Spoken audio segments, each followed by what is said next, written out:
Welcome. Today I'll be showing you guys how to enter and delete data when working on your Excel spreadsheet. So if you want to learn how to enter and delete data, delete cells, add cells, insert cells to your Excel spreadsheet, keep watching. So I'll just go ahead and open my Excel workbook. So my Excel workbook is open right now. So first of all, I'll enter the headings in my Excel workbook. So I'll just start typing the first cell. I've selected the first cell, so I'll type in it right now. And if you type something in a cell and you want to move to the cell on the right, you just click the right arrow on your keyboard. You press the right arrow on your keyboard, then you go to the cell on your right. If you want to go to the cell below, after typing, you press enter on your keyboard, then you go to the cell below. So right now I'm moving to the cells on the right. So after typing, I'll click the right arrow on my keyboard. So I'll press the right arrow and I'll go to the next cell. So you can notice the cell C, the average price. You can't fully see the price. So what I need to do now is to increase the width of the cell. So I have to increase the width of this cell, see where I typed average price, so that you can see everything as I typed there. So if you want to increase the width of a cell, you place your cursor where the alphabets are. So in between the line in between them. So I'll just place my cursor in between C and D. So if I place it there, my mouse pointer will change to a double arrow. So you can see it has changed. Then I'll click, hold, and drag. When I drag, you can see the width has been increased, and now you can see everything I typed in that cell. You can see it now. Average price is fully displayed. So that is how to change the width of your cell, especially when you want everything you typed to appear.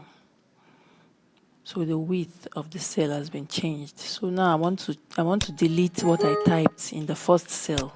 So when you select it, you just press delete on your keyboard, and everything typed in that selected cell will be deleted.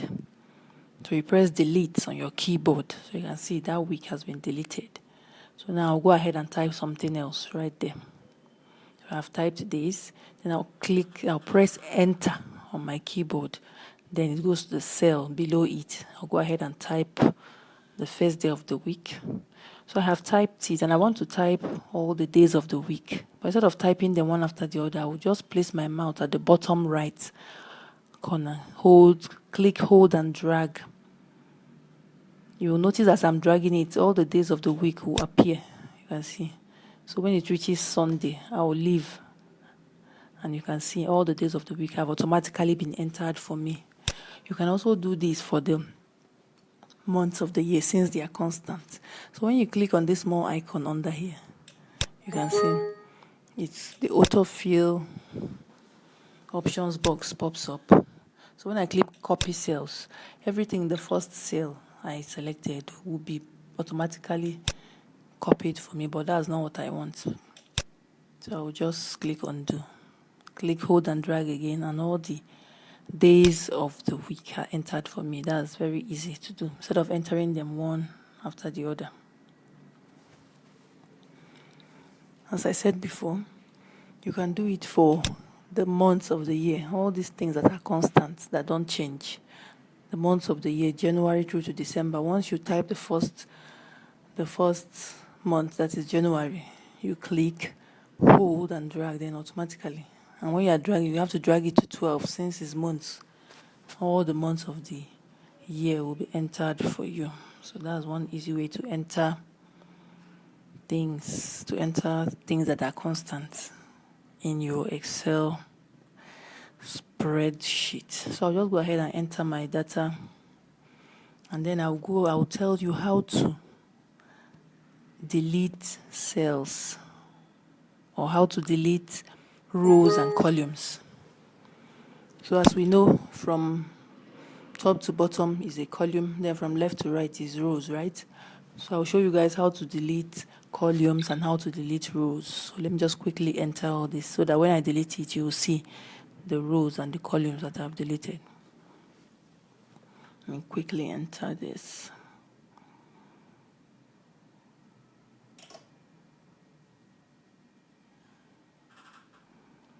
So if you want to delete a column, so when you click on any cell in that column,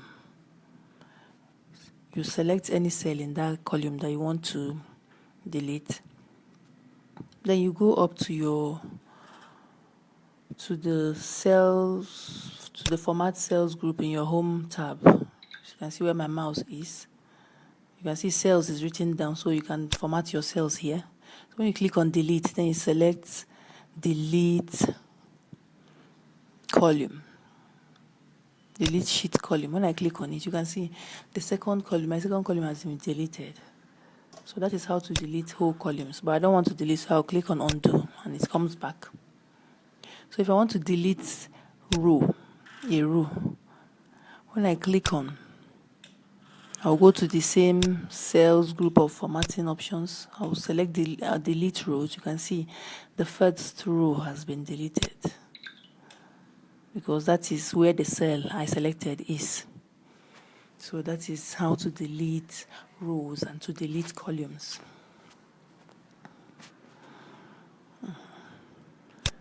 In your Excel workbook. So let us say I want to delete everything in all these cells I selected. If I place my mouse at the bottom right, click, hold, and drag up, when I release the mouse, you can see everything that's in those cells have been deleted. So in case you delete mistakenly, anything you delete mistakenly, you just go ahead, click undo on your quick access toolbar at the very top. So that's one way. Another way to delete something in Excel.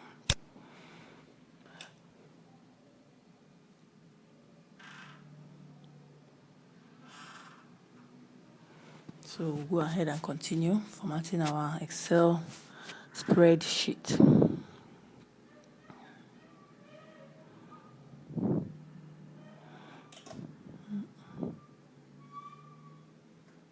So this is where you format your cells in this place. So let's say I want to insert rows or columns. If I click on insert sheet columns, you can see a column has been added to the right of the one, to the left of the one I selected. I can also insert sheet rows. So you can see another row has been added on top. So you can actually delete rows, delete columns, insert rows, insert columns. So when you do all this in this box where you have, where my mouse is right now, you can see cells is there. So you can do all your cell editing right there.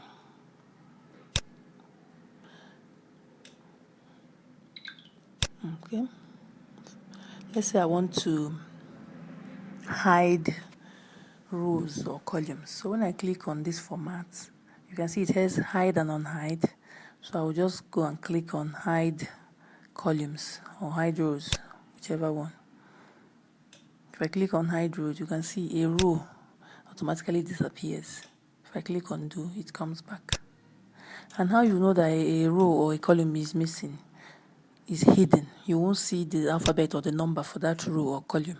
So let's hide this column. You can see the column has been hidden. You can see the red line between A and C to show you that column B is hidden. It is not deleted, it is hidden. So when you click undo, or when you click undo, it comes back. So let's go ahead and hide it again.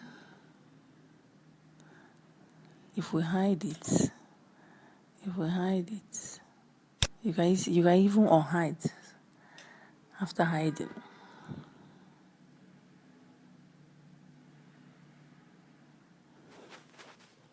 So let's say we want to delete something. We'll also use the clear option in the home tab. So now we have selected all this group of cells. So when we click clear, then we'll click clear all. Everything in this group of cells we've selected is cleared. How to move columns. Let's say what I entered in column B, I want to move it to, let's say, column H or K. This is how I'll move it. Yes, what I enter in column B, I want to move it to a different column. Instead of retyping, I'll just go ahead, click and select. Click hold at the top when the cursor changes to plus. Then I'll click hold and drag to the place where I want it, and I'll release it. You can see what I entered in column B has been moved to column J. So if I click undo, it goes back to column B. So that's a very easy way to move data to a new column instead of retyping. What you moved. And so let me show you another way to increase the row height. You can see when you place your cursor in between the lines of the rows, it changes to a black double arrow. Then you click hold and drag. So you increase the height of your row to accommodate whatever you have typed. So this is it for this video, guys. I hope you learned something new. Please don't forget to subscribe and comment any new video you want me to make on Excel. Thank you for watching. See you in the next one.